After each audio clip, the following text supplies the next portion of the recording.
would be like densely packed with big floating sheets of ice of various sizes, durability, and speed. Yep. And the game was to cross the river Frogger style, jumping iceberg to iceberg, which required, obviously planning several moves ahead and kind of looking at how the landscape is shifting. And then you had to wait for the perfect opportunity and then just go without hesitation or you were doomed. So looking back at it, obviously stupid thing to do as a child, but it's become a lifelong visualization technique for navigating complex situations where I need to plan multiple steps ahead in an environment that's rapidly changing. And what it really comes down to with the comic is that through Black Caravan, I saw a clear path to the other shore, where we could expand our IP for almost no risk and what seemed to me legit potential gain. So I just started jumping, and that's really what it was. I'd been waiting for years and kind of watching the formation of the different ice flow and stuff like that. And suddenly I saw a clear path across. And that's when I brought it to HyperKinetic, and we just took it and ran. Yeah. So I think to circle back to your original question, the biggest challenge wasn't an unexpected hurdle that popped up or anything like that. I feel like I know where those hidden hurdles are because I've previously slammed into them. I have the scars to prove it. The main challenge has been the energy exertion required to kind of make sure everything develops on track and stays on track. Yep. 10 covers means coordinating with 10 artists, a few colorists, the 10 stories you got to keep happy, plus the interior artist and the colorist and the letterist and the publishers and then promotion and on. I mean, it's a lot. So, my follow-up to that then, because you're right, it is a lot. How would you keep that energy up and that focus and that vision? Every time a new page comes in, I'm just dancing around like a kid at Christmas. I just because I've been writing these characters for years and never got to see them other than the kind of automatically rendered 3D model, which is it's a very different experience. But now I get to see these these characters that I love and that I created and I've been writing for years, and now they're like splashed out on the page and colored by the Ninja Turtles guy. It's just it's this phenomenal experience. But you have to really be cognizant of how much energy you're putting out, even when you love the work. Yeah. Because it'll drain you. I mean, it'll just, there's only so much in the tank. And kind of learning how to step back a little bit every now and then and recover is super important. And that's one of the things I've learned from HyperKinetic. Coming in when I first started with them, I had lots of bad writing habits. My biggest one was that I didn't believe in burnout because I'd always been able to just work and work and work and work, and I love it and everything's great and everything. But I didn't properly respect it, even though they warned me over and over again. You should probably slow down. Like, no, I love it. So I just, I'd wake up and I'd write 16 hours a day on a tavern and go to bed and wake up the next day and do it again because I was having so much fun. But what I eventually learned the hard way, after ignoring all their good advice, was that burnout's real, and there's only so much you can do, and when you got to learn to realize when you're hitting that point, and just back away. Their kind of philosophy is that any hours worked over 40 are useless. Yeah, you hit a point of diminishing returns really around 30 or so hours of creative work, and anything after that, you're putting more energy in to get something that's not going to be as good out.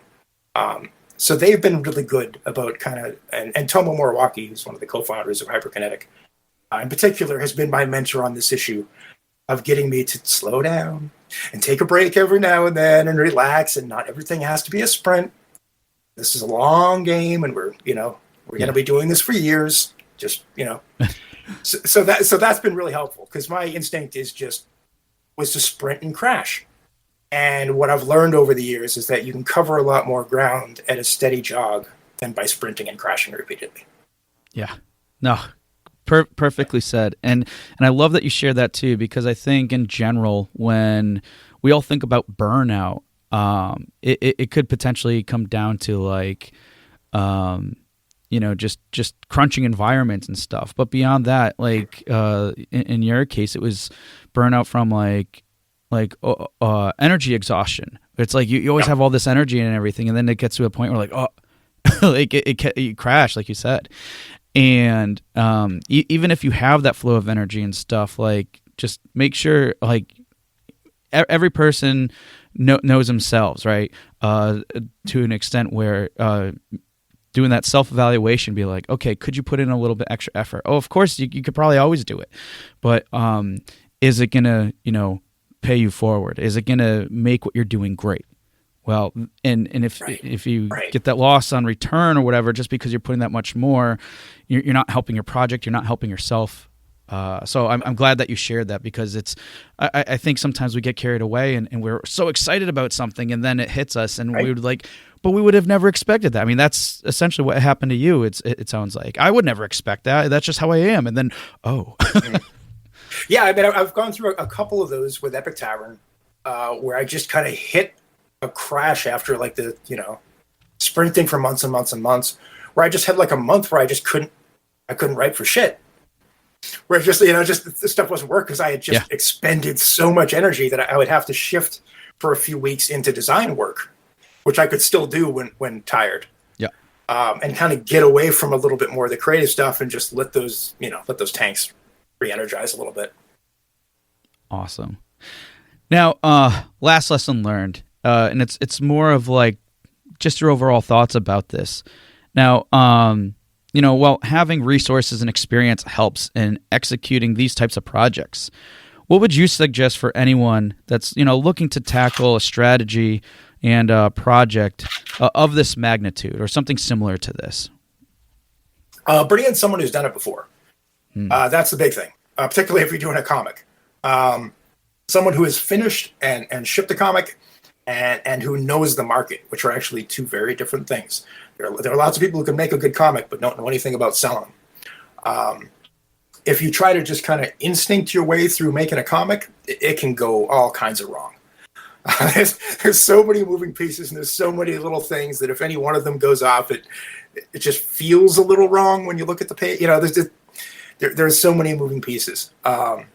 It's worth bringing on someone who knows where the landmines are, or you're going to find them the hard way.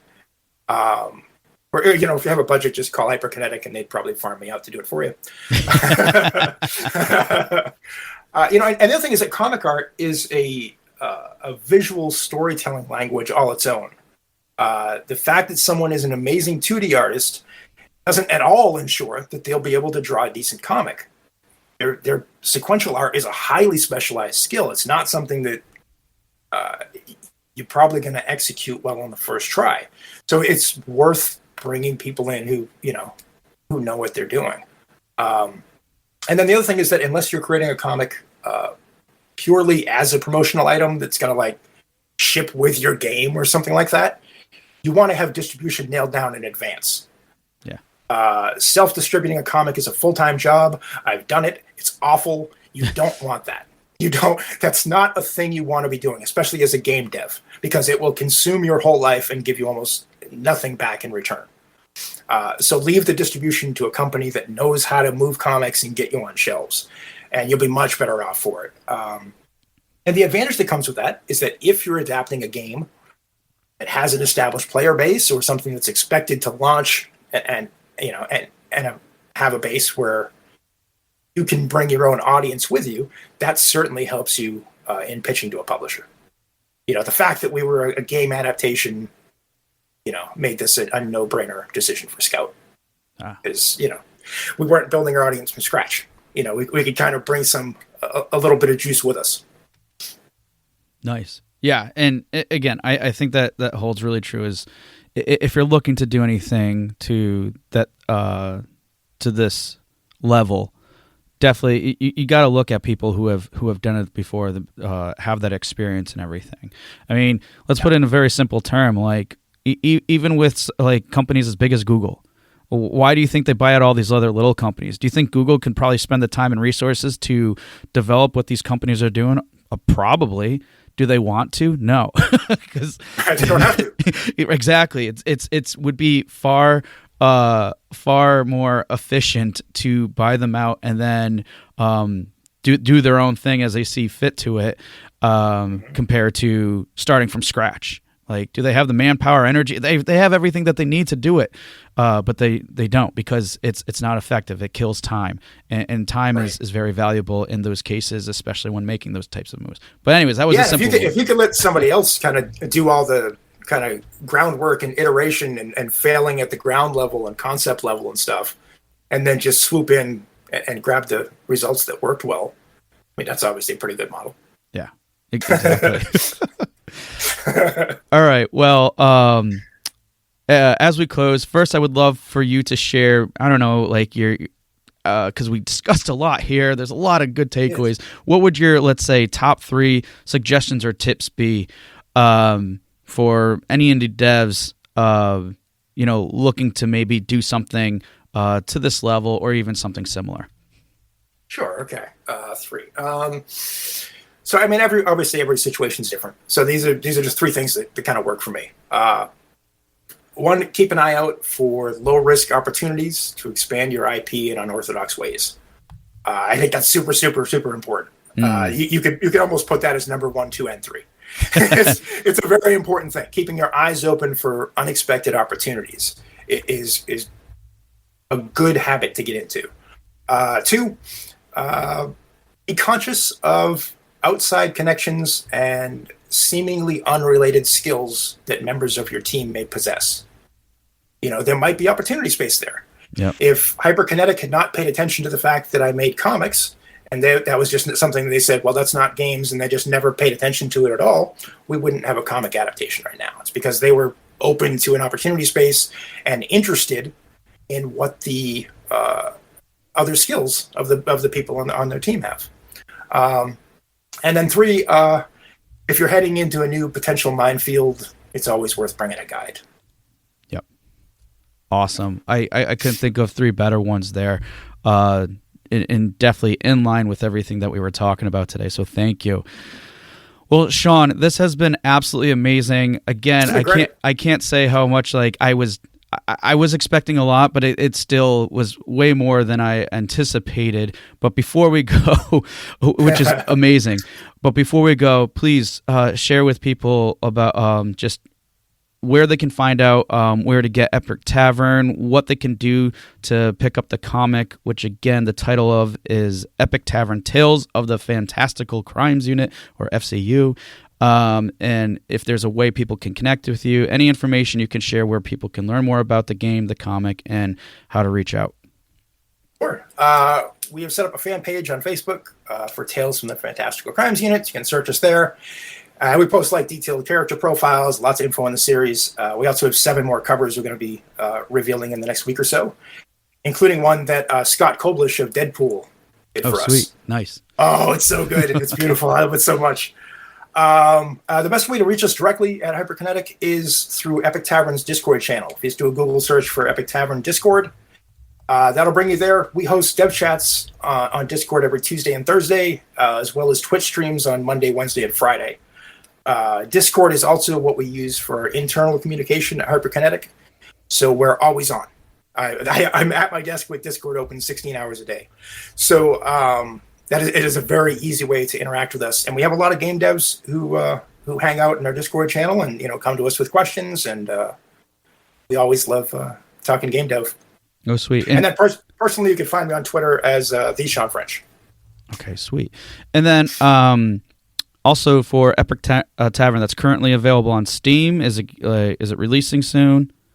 Yeah, it's in early access, available on Steam or wherever you get your PC games. We're in most of the marketplaces. Okay. And then the comic is available for pre-order at your local comic book shop up until September 26th. So I don't know when this drops.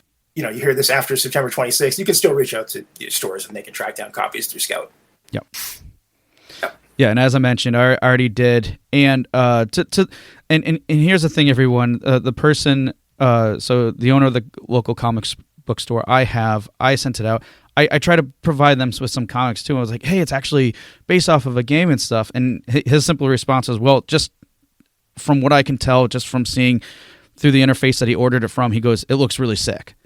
And this guy's always just kind of particular about what he gets, but he's also really focused on, hey, if people ask for it, he usually orders a bunch of copies. But the point was, like, even from how, like, and I'm sure this interface he looked at, it was very simple, had a tiny little image that he was looking at, but just from that alone, he thought it was really good, and I'm sure he's pretty excited to get just something new and different and exciting into the store too. So, well, Shawn, I